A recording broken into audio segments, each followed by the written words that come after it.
Hello everyone, welcome back to my channel M Achiever. उम्मीद करती हूँ आप सभी अच्छे से होंगे और अपनी एग्जाम की प्रिपरेशन कर रहे होंगे। एग्जाम अब नियर है, आप उम्मीद करती हूँ आप डेली बहुत ज़्यादा रिवीजन करिए, ठीक है।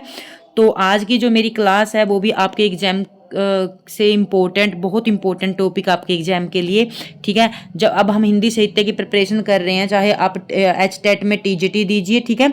जब भी एच टेट का एग्जाम होगा, ठीक है, चाहे आप टीजीटी दीजिए हिंदी साहित्य से, चाहे आप पीजीटी दीजिए, ठीक है। जो हमारी ऑफिशियल लैंग्वेज है वहाँ से क्वेश्चन आप अच्छे से जानते हैं, यदि आपने पहले एग्जाम दिया होगा, प्रीवियस ईयर देखा होगा, तो हर एग्जाम ये जब भी हमारा स्टेट होता है तो वहाँ पर ये क्वेश्चन पूछा जाता है। और वैसे भी आप अच्छे से जानते हैं कि जो हमारा राजभाषा है और राजभाषा की जो हिंदी की संवैधानिक स्थिति है उसके बारे में हर एग्जाम में पूछा जाता है, ठीक है। जो हमारी संवैधानिक स्थिति है, जैसे अनुच्छेद है 343 से लेके और 351 तक जो भी अनुच्छेद हैं, इनसे क्वेश्चन एग्जाम के अंदर पूछ लिया जाता है कि 343 अनुच्छेद है वो किसके लिए है, क्या काम करता है हिंदी भाषा के। जो 351 जो अनुच्छेद है इसका क्या काम है, ठीक है। तो आज मैं आपको सभी अनुच्छेद को बहुत ही इजी और सिंपल वे में करवाने की कोशिश करूंगी ताकि आप आगे से कभी नहीं भूल पाओ। आज की क्लास में हम पढ़ेंगे जो हमारी राजभाषा क्या है, राष्ट्रभाषा क्या है, इसके बीच में डिफरेंस क्या है, ठीक है। बहुत ही महत्वपूर्ण क्लास है, इसको ध्यान से देखिए और समझिए, ठीक है। तो सबसे पहले हम चलते हैं राजभाषा। राजभाषा का अर्थ, ठीक है। जो राजभाषा होती है वो क्या होती है, यदि आपसे इंटरव्यू में पूछ लिया जाए या भी यदि आपको ना भी पूछ लिया जाए तो आपको पता होना चाहिए हमारी राजभाषा क्या है और राष्ट्रभाषा क्या है, ठीक है। तो सबसे पहले मैं बता दूं, अपनी राजभाषा हिंदी है, हिंदी हमारी राष्ट्रभाषा नहीं है, राजभाषा है। इस डिफरेंस को आपको अच्छे से पता होना चाहिए, ठीक है। तो यदि हमारी हिंदी है वो राजभाषा है, राष्ट्रभाषा क्यों नहीं है ये भी पता होना चाहिए, ठीक है। तो राजभाषा का अर्थ है सरकारी कामकाज की भाषा, जो संविधान के द्वारा स्वीकार कर ली गई है कि जो भी हमारे उच्च न्यायालय हैं, जो भी हमारे न्यायालय हैं, उच्च न्यायालय हैं, जो भी ऑफिशियल वर्क है जो कि हिंदी में होगा या इंग्लिश में होगा, ठीक है, उसी को बोल दिया जाता है राजभाषा, ठीक है। सरकारी कामकाज की भाषा, संविधान के द्वारा स्वीकार की गई भाषा, ठीक है, उसी को बोल देते हैं राजभाषा। संविधान के अनुच्छेद 343 के अनुसार हिंदी है, जो हिंदी और देवनागरी लिपि भारत की क्या होगी, राजभाषा होगी, ठीक है। हम क्या करते हैं, कई बार इतना ही पढ़ के चले जाते हैं कि जो 343 अनुच्छेद है उस वो क्या है, हमारी लिपि क्या होगी, देवनागरी, और हिंदी हमारी क्या होगी, राजभाषा। 343 अनुच्छेद में हमारे कुछ और पॉइंट भी हैं, 2 एक्स्ट्रा पॉइंट और हैं, हम उनको भी अच्छे से पढ़ेंगे, ठीक है। वहां से भी क्वेश्चन मैंने एग्जाम में देखा है, वहां से भी पूछा जाता है, ठीक है। तो अच्छे से यहाँ पर आप समझ गए होंगे कि 343 अनुच्छेद में क्या कहा गया है, हिंदी हमारी देवनागरी हमारी लिपि होगी और हिंदी हमारी क्या होगी, राष्ट्रभाषा होगी, सॉरी राजभाषा होगी। और केंद्र सरकार का प्रशासनिक कार्य हिंदी और अंग्रेजी दोनों भाषाओं में किया जाता है। आप अच्छे जानते हैं कि हिंदी के साथ अंग्रेजी को भी क्या है, इसका भी क्या होता है, कामकाज की भाषा में प्रयोग किया जाता है। अब हमने यहाँ पर पढ़ लिया राजभाषा, तो आपको साथ के साथ ही मैंने दोनों को इसलिए लेके आऊँ ताकि राष्ट्रभाषा के बारे में भी पता चले। यदि आपको क्वेश्चन दे दिया जाए, यदि कोई लाइन या राष्ट्रभाषा के बारे में आ जाए तो आप अच्छे से डिस्कनेक्ट कर सकते हैं कि ये नहीं हो सकता, ठीक है, ये तो राजभाषा के बारे में है, ठीक है। तो राष्ट्रभाषा के बारे में, सॉरी, तो राष्ट्रभाषा के बारे में देखिए, भारत की कोई राष्ट्रभाषा नहीं है, ठीक है। तो भारत की, आप ना कई बार क्या करते हो, आप हिंदी को बोल देते हो, ठीक है। स्टार्टिंग में सबको ये कंफ्यूजन हुई थी तो इसलिए मैं यहाँ पर ये लेके आई हूँ, ठीक है। राजभाषा हमारी क्या है, सिर्फ राजभाषा हिंदी है, ठीक है। राजभाषा हिंदी है। इंटरव्यू में मुझसे पूछा गया क्वेश्चन ताकि जान सको बच्चे को नॉलेज है या नहीं है, ठीक है। राजभाषा हमारी हिंदी है, ठीक है, बट राष्ट्रभाषा हमारी हिंदी नहीं है। ये क्यों नहीं है ये भी आपको पता चल जाएगा, देखिए, ठीक है। संविधान में किसी भी भाषा को राष्ट्रभाषा का औपचारिक दर्जा नहीं दिया गया, और राष्ट्रभाषा वह होती है जो पूरे देश को जनसंपर्क की भाषा हो, जिसे राष्ट्रीय पहचान माना जाए, ठीक है। यहाँ से आप समझे क्यों नहीं है हमारी राष्ट्रभाषा हिंदी, पूरे देश की जनसंपर्क की भाषा नहीं है हमारी राष्ट्रभाषा। देखो, अब हमारा जो नॉर्थ इंडिया है वहाँ पर हिंदी ज़्यादा बोली जाती है और साउथ इंडिया में तमिल, तेलुगु, कन्नड़, ठीक है, मलयालम, ये भाषाएं बोली जाती है। तो पूरे देश में एक भाषा नहीं बोली जाती, इसलिए हमारी हिंदी है वो राष्ट्रभाषा नहीं है। भाषा विविधता के कारण हमारी हिंदी राष्ट्रभाषा नहीं है। उम्मीद करती हूँ आप अच्छे से समझ गए होंगे, ठीक है। और राष्ट्रभाषा क्या होती है, उसकी विशेषताएं क्या होती हैं, ये भी आपको नेक्स्ट अभी पता चल जाएगा। ठीक है, तो अब राजभाषा और राष्ट्रभाषा में अंतर देख लीजिए। यहाँ से आपका बिल्कुल जो भी दिमाग के अंदर प्रॉब्लम है, कंफ्यूजन है, वो बिल्कुल दूर हो जाएगी। ठीक है, तो देखिए अर्थ क्या है राजभाषा का, प्रशासनिक कार्यों की भाषा, ऑफिशियल वर्क की भाषा, जो जिसमें हम ऑफिशियल वर्क करते हैं, हमारे राज्य करते हैं, संघ करते हैं, प्रशासन वो सेंटर की सरकार करती है। ठीक है, उसको बोलते हैं ऑफिशियल वर्क की भाषा। ठीक है, प्रशासनिक कार्यों की भाषा, जो जन सामान्य की संपर्क की भाषा है, उसको बोलते हैं राष्ट्रभाषा। ठीक है, किसको बोलते हैं राष्ट्रभाषा, जो जन सामान्य की संपर्क की भाषा है। संवैधानिक स्थिति, संविधान द्वारा मान्यता प्राप्त है हिंदी को कि ये राजभाषा है, इसको कोई आधिकारिक मान्यता प्राप्त नहीं होती। उद्देश्य, सरकारी कामकाज सुचारू रूप से चलाने के लिए हमारी क्या है, राजभाषा हिंदी है। ठीक है, तो राष्ट्रीय एकता और संस्कृति का प्रसार किससे होता है, वो राष्ट्रभाषा से होता है। ठीक है, दफ्तरों और न्यायालयों तक सीमित है, क्योंकि इसको क्या मिला हुआ है, संविधान के द्वारा स्वीकृति मिली हुई है। ठीक है, यह पूरे देश की आम जनता के बीच है। ठीक है, जो आम जनता के बीच संपर्क के लिए प्रयोग की जाती है पूरे देश में। ठीक है, उसी को बोला जाता है राष्ट्रभाषा। ठीक है, उसके बाद हम पढ़ेंगे जो हमारी राष्ट्रभाषा है, इसकी विशेषताएं क्या है, वो भी हमें अच्छे से पता होनी चाहिए। ठीक है, राजभाषा मैंने आपको करवा दिया है कि इसका अर्थ क्या होता है। तो राजभाषा का अर्थ है संविधान के द्वारा स्वीकृत की गई सरकारी कामकाज की भाषा। ठीक है, किसी भी देश के सरकारी स्तर पर कामकाज जिस भाषा में करने के निर्देश संविधान देता है, उसे उस देश की क्या कहते हैं, राजभाषा कहा जाता है। तो अब हम पढ़ लेते हैं जो राष्ट्रभाषा है, वो राष्ट्रभाषा आपने पढ़ लिया होगा कि राष्ट्रभाषा क्या होती है। अब यहाँ पर राष्ट्रभाषा की विशेषताएं देख लीजिए कि किसी भी देश की राष्ट्रभाषा को क्या क्या विशेषताएं होनी चाहिए। सबसे पहले तो उसको क्या गुण होने चाहिए, बहुसंख्यक प्रयोग, जो हमारी हिंदी है इसका यदि पूरे भारत में प्रयोग होता तो ये हमारी राष्ट्रभाषा होती। ठीक है, वह देश के अधिकांश लोगों के द्वारा बोली और समझी जानी चाहिए, चाहे कोई भी लैंग्वेज हो। ठीक है, तो पूरे देश के अधिकांश लोगों के द्वारा समझी और बोली जानी चाहिए। ठीक है, उसका दूसरा गुण क्या होना चाहिए, साहित्यिक समृद्धि, इसमें उच्च कोटि के साहित्य की रचना होनी चाहिए। ठीक है, विस्तृत शब्द भंडार, उसका शब्द भंडार व्यापक और समृद्ध होना चाहिए। ठीक है, किसी भी देश की राष्ट्रभाषा में क्या क्या गुण होने चाहिए, तो उसका क्या है, शब्द भंडार व्यापक और समृद्ध होना चाहिए। उसके बाद है व्यापक प्रसार, वह देश के बड़े भूभाग में प्रयोग लाई जानी चाहिए। ठीक है, तो हिंदी है हमारी ओनली नॉर्थ इंडिया में ही बोली जाती है, क्योंकि साउथ इंडिया में नहीं बोली जाती, इसलिए हमारी हिंदी है वो राजभाषा है, राष्ट्रभाषा नहीं है। ठीक है, सरल व्याकरण, जो राष्ट्रभाषा होती है उसका क्या है, व्याकरण सरल होना चाहिए, स्पष्ट होना चाहिए और नियमबद्ध होना चाहिए। वैज्ञानिक लिपि, उसकी लिपि क्या होनी चाहिए, सुस्पष्ट और वैज्ञानिक होनी चाहिए। राष्ट्रीय संस्कृति का प्रतिनिधित्व, यह वह राष्ट्र की संस्कृति का क्या हो, वाहक हो। ठीक है, राष्ट्रीय एकता में सहायक, वह देश के क्या है, जोड़ने में सक्षम होती है। ठीक है, जोड़ने में तो सक्षम होगी यदि हम साउथ में जाके भी हिंदी बोले और वो समझे, और वो साउथ वाले यहाँ पर तमिल तेलुगु बोले और समझे, तो क्या होगा, तो हमारा क्या होगा, देश में जोड़ने की सक्षम होगा, एक दूसरे से क्या होगा, लगाव होगा, वो हमारी क्या होगी, संपर्क भाषा होगी। ठीक है, तो उसके बाद हमारी जो राजभाषा है वो हिंदी है, उसके बारे में पढ़ लेते हैं। तो संवैधानिक निर्णय कब लिया गया था हिंदी को राजभाषा बनाने के लिए, 14 सितंबर 1949 को संविधान सभा ने हिंदी को भारत की क्या है, राजभाषा घोषित किया गया था। ठीक है, आप सभी इसको अच्छे से जानते होंगे। तो हिंदी दिवस कब मनाया जाता है, इसी निर्णय के कारण 14 सितंबर को हिंदी दिवस मनाया जाता है। ठीक है, तो अंग्रेजी का प्रयोग, संविधान में यह प्रावधान किया गया था कि हिंदी के पूर्णतः स्वीकृत न होने तक केंद्र सरकार अंग्रेजी का प्रयोग जारी रखेगी। ठीक है, तो संविधान में कहा गया था कि जब तक हिंदी बिल्कुल पूरे देश में ऑफिशियल वर्क के लिए प्रयोग नहीं की जाएगी, तब तक क्या है, इंग्लिश का साथ के साथ, अंग्रेजी का साथ के साथ प्रयोग होता रहेगा। पर आज तक भी हमारी जो हिंदी है इसको पूरी तरह से दर्जा नहीं मिला है, आज भी इंग्लिश का वैसे की वैसे प्रयोग हो रहा है। जब आयोग बना था तब से लेकर अब तक इंग्लिश का प्रयोग हिंदी के साथ साथ हो रहा है।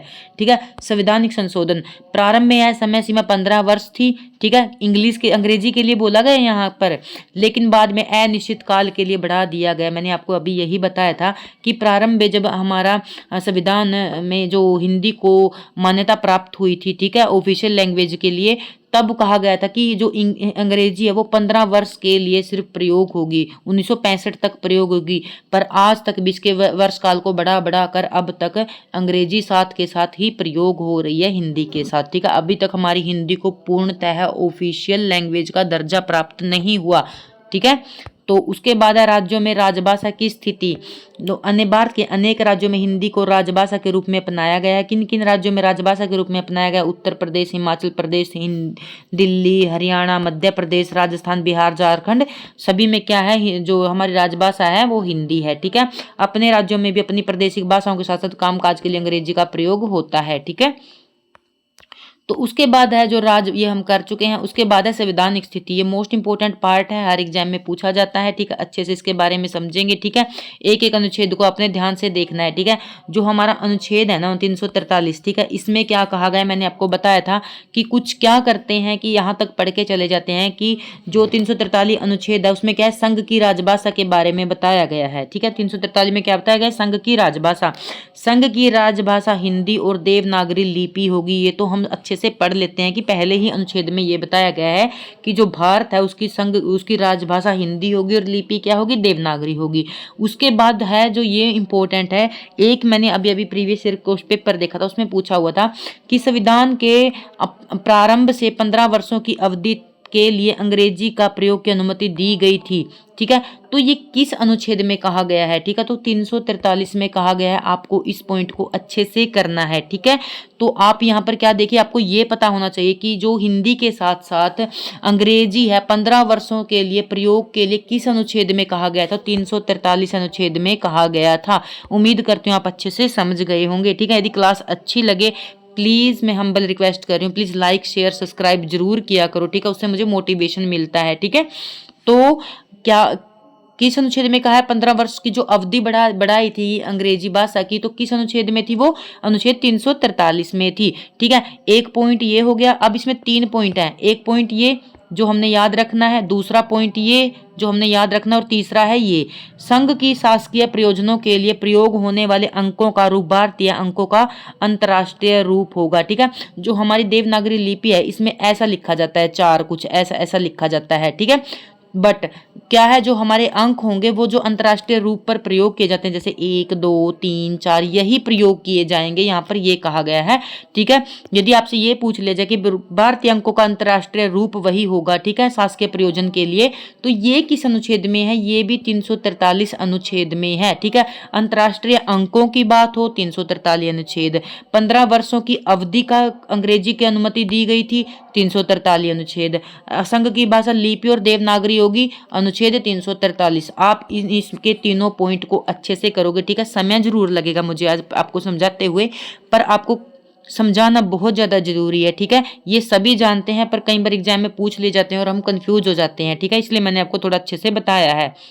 यदि आपको समझ आ गया तो प्लीज़ कमेंट करके जरूर बताना, यदि नहीं आया तो मैं फिर से समझाऊंगी, आप कमेंट करके जरूर बताना। ठीक है, जब तक समझ में ना आए आगे बढ़ने का कोई फायदा नहीं है। ठीक है, तो 344 जो अनुच्छेद है, अब हमने 343 कर लिया, 343 के तीनों पॉइंट्स हमने कर लिए। अब 344 में क्या कहा गया है, ध्यान से देखिए, राजभाषा आयोग और समिति। कहीं भी आपको एग्जाम के अंदर ये आ जाए कि किस अनुच्छेद में राजभाषा के आयोग और समिति के गठन की बात कही गई है, तो सीधा सीधा 344 अनुच्छेद आप करके आओगे। ठीक है, इसको आप ऐसे भी कोरिलेट कर लेना। 343 में हमारा क्या बन गई, हमारी भाषा के लिए जो हमारी हिंदी है वो हमारी हिंदी हमारी राजभाषा होगी और देवनागरी हमारी लिपि होगी।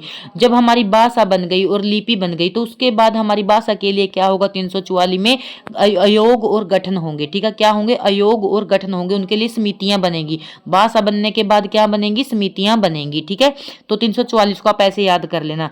तो इसमें क्या कहा गया था कि भारतीय संविधान लागू होने के 5 वर्ष बाद और उसके हर 10 वर्ष पर एक राजभाषा आयोग गठित करेंगे। जब भी आपको राजभाषा आयोग के गठन का वर्ण पूछ लिया जाए किस अनुच्छेद में है, तो मैं बार बार आपको फिर से समझा रही हूँ, राजभाषा आयोग के गठन के बारे में पूछ लिया जाए तो अनुच्छेद 344 को करके आ जाओगे। ठीक है, 343 में हमारी हिंदी भाषा लिपि और हिंदी जो हमारी भाषा है वो हिंदी और देवनागरी लिपि और अंतर्राष्ट्रीय रूप में अंकों का प्रयोग, और तीसरा कहता है 15 वर्ष के लिए अंग्रेजी का प्रयोग। ये 3 पॉइंट थे। और 44 में हिंदी भाषा बनाने के बाद इसको क्या कर दिया गया था, इसके लिए आयोग गठित कर दिए गए थे राष्ट्रपति के द्वारा। ठीक है, उम्मीद करती हूँ आप अच्छे से समझ गए होंगे। अनुच्छेद 345 आप यहाँ पर माइंड के अंदर रखना, 343 करा दिया, 344 करवा दिया, 345 और 346, 345 346 और 347, इन तीनों अनुच्छेदों में क्या है, प्रादेशिक भाषा के बारे में बताया गया। जो भी प्रदेश है हमारा, हरियाणा है, राजस्थान है, उत्तर प्रदेश है, इन सब की जो प्रादेशिक भाषाएं हैं उनसे संबंधित होंगे। ठीक है, आप अच्छे से समझ गए होंगे। जो राज्य की भाषाएं हैं उनसे संबंधित हैं ये तीनों अनुच्छेद। ठीक है, प्रादेशिक भाषाओं से संबंधित है। जब भी आपको प्रादेशिक भाषाओं से संबंधित दिख जाए तो आप इन तीनों अनुच्छेदों को एक साथ याद कर लेना। ठीक है, 45, 46, 47। ठीक है, जब भी आपको प्रादेशिक भाषा का वर्णन हो तो आप इन अनुच्छेदों को कर देना। ठीक है, अब इनको अच्छे से समझ लीजिए। जो राज्यों की भाषा के बारे में आपको पूछ लिया जाए तो अनुच्छेद 345 है।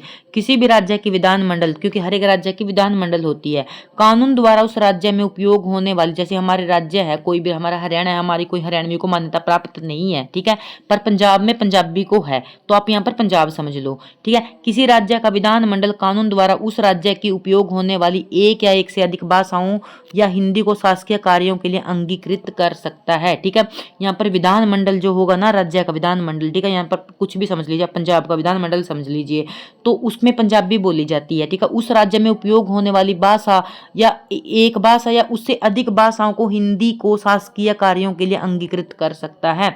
ठीक है, तो उसकी जो लैंग्वेज है उसको भी और हिंदी को भी क्या कर सकता है, कार्यों के लिए अंगीकृत कर सकता है। जब तक ऐसा नहीं किया जाता अंग्रेजी का प्रयोग उसी तरह जारी रहेगा जैसे संविधान ने पहले कहा था। ठीक है, तो पंजाब में क्या है, ऑफिशियल वर्क पंजाबी में होते हैं, क्योंकि यहाँ पर साफ साफ वही वर्णन किया गया प्रादेशिक भाषा के बारे में। उम्मीद करती हूँ आप अच्छे से समझ गए होंगे। उसके बाद है 346 अनुच्छेद, ये भी प्रादेशिक भाषा से संबंधित है। राज्यों के बीच या संघ के बीच या राज्य के बीच पत्राचार। ठीक है, जैसे हमारा हरियाणा है, पंजाब है, उत्तर प्रदेश है, राजस्थान है, इसके बीच में जब भी पत्राचार होगा, ठीक है, तो वहां पर उसके बारे में 346 में बताया गया। जब भी आपको ये लिखा आ जाए राज्यों के बीच या संघ और राज्यों के बीच पत्राचार से संबंधित अनुच्छेद कौन सा है, अनुच्छेद 346 है। उम्मीद करती हूँ आप अच्छे से समझ गए होंगे। आप यहाँ से भी क्वेश्चन का आंसर आपको अच्छे से मिल रहा है। राज्यों के बीच या संघ और राज्यों के बीच पत्राचार, यही समझ लेना, जैसे हम हरियाणा है, पंजाब है, आपस में कनेक्टेड है, तो हम दोनों के बीच जब भी पत्राचार होगा दोनों स्टेट के बीच, तो वो किस अनुच्छेद में होगा, अनुच्छेद 346 में होगा। आप इसको ट्रिक भी समझ सकते हैं। ठीक है, तो जब आप ये समझें 346 के अनुसार हरियाणा पंजाब का क्या होगा, पत्राचार होगा। ठीक है, इससे आप नहीं भूलोगे। ठीक है, तो इसमें बताया क्या गया है, तो यदि आपसे डीप भी पूछ लिया जाए, संघ के शासकीय प्रयोजन के लिए प्राधिकृत भाषा, ठीक है, जो शासकीय प्रयोजन के लिए जो हमारी मान्यता प्राप्त भाषा अंग्रेजी में ही पत्राचार की भाषा होगी। यदि दो या दो से अधिक राज्य आपस में सहमत हो, उनके बीच पत्राचार हिंदी में हो, तो वो ऐसा भी कर सकते हैं। ठीक है, उम्मीद करते हैं आप अच्छे से समझ गए होंगे। अनुच्छेद 347 ये भी भाषा से ही संबंधी है, विशेष उपबंध।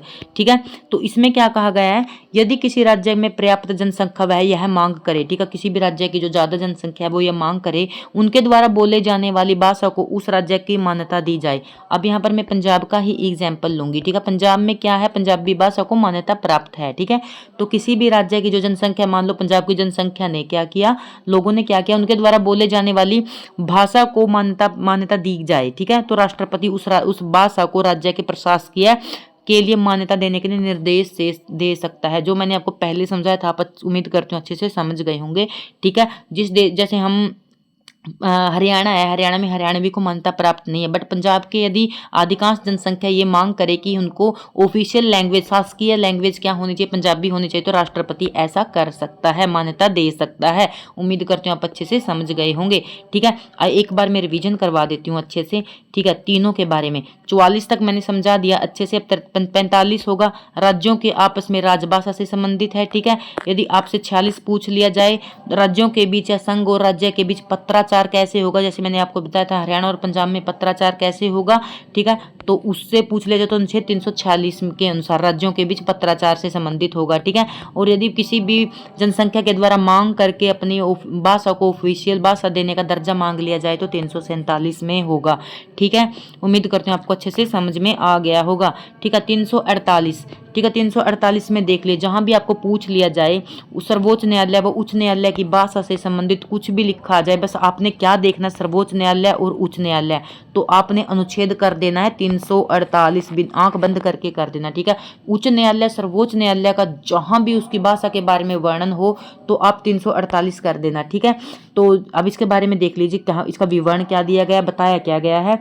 जब तक संसद कानून द्वारा अन्यथा प्रावधान ना करे, ठीक है, जब तक संसद कानून द्वारा कोई और प्रावधान ना करे, सर्वोच्च न्यायालय उच्च न्यायालयों की सभी कार्रवाई अंग्रेजी में होगी। साथ ही विधेयकों, अधिनियमों, आदेशों का प्राधिकृत पाठ भी अंग्रेजी में ही होगा, ठीक है। उम्मीद करते हैं आप अच्छे से समझ गए हों। उच्च न्यायालय की यहाँ पर साफ साफ उच्च न्यायालय की भाषा, उसके नियम, उसके विधेयक, अधिनियमों के बारे में बात हो तो अनुच्छेद 348 कर देना, ठीक है। उसके बाद है अनुच्छेद 349, ठीक है। तो भाषा संबंधी विधेयक, जहां पर भी आपसे क्वेश्चन में पूछ लिया जाए कि भाषा संबंधी विधेयक, नियम, ठीक है, ये संसद में पेश करने हैं तो वो कौन से अनुच्छेद में होंगे, अनुच्छेद 349 में होंगी, ठीक है। यदि आप यहां से भी कर लोगे तब भी आपका पेपर के अंदर अच्छे से क्वेश्चन बन जाएगा। भाषा संबंधी विधेयक किस अनुच्छेद में, 349 में।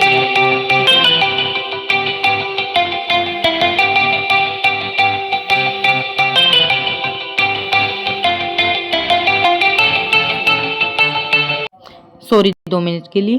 तो आप यहाँ पर देखें, जो संविधान में 15 वर्ष के लिए जो, ठीक है, भाषा संबंधी विधेयक के बारे में सीधा सीधा भाषा संबंधी विधेयक के बारे में आपसे पूछ लिया जाए तो आप क्या करके आओगे, तो आप 349 अनुच्छेद करके आओगे। भाषा संबंधी विधेयक का जहां भी जिक्र हो तो अच्छे से देख लीजिए। संविधान में लागू होने के 15 वर्षों के दौरान भाषा संबंधी कोई नया विधेयक संसद में पेश करने के लिए राष्ट्रपति की पूर्व अनुमति क्या है, अनिवार्य है, ठीक है। तो आप अच्छे से यहाँ पर समझ गए होंगे। उसके बाद है अनुच्छेद 350, ठीक है, जहां भी भाषा से संबंधित शिकायतों का निवारण और भाषाई अल्पसंख्यकों की बात हो तो अनुच्छेद 350 कर देना, ठीक है। शिकायतों का निवारण, भाषा संबंधी अल्पसंख्यकों के लिए जो भी बात होगी, जो भी आपको क्वेश्चन के अंदर, एग्जाम के अंदर पेपर मिलेगा, तो शिकायतों का निवारण, ठीक है, 2 देखने आप। तो एक तो शिकायतों का निवारण कहाँ होगा, 350 में। भाषाई अल्पसंख्यकों के लिए कोई भी प्रावधान होगा तो अनुच्छेद 350, ठीक है। अब पढ़ लीजिए इसके बारे में अच्छे से। प्रत्येक व्यक्ति संघ या राज्य के किसी भी अधिकारी को अपनी शिकायत का निवारण उस राज्य में या संघ में उपयोग होने वाली किसी भी भाषा में क्या है, दे सकता है, ठीक है। यहाँ पर अच्छे से समझ गए होंगे। कोई भी संघ है, कोई भी व्यक्ति है, कोई भी व्यक्ति या संघ या राज्य के किसी भी अधिकारी को, ठीक है, तो क्या कर सकता है, अपनी शिकायत का निवारण उस राज्य में, संघ में प्रयोग होने वाली किसी एक भाषा में दे सकता है।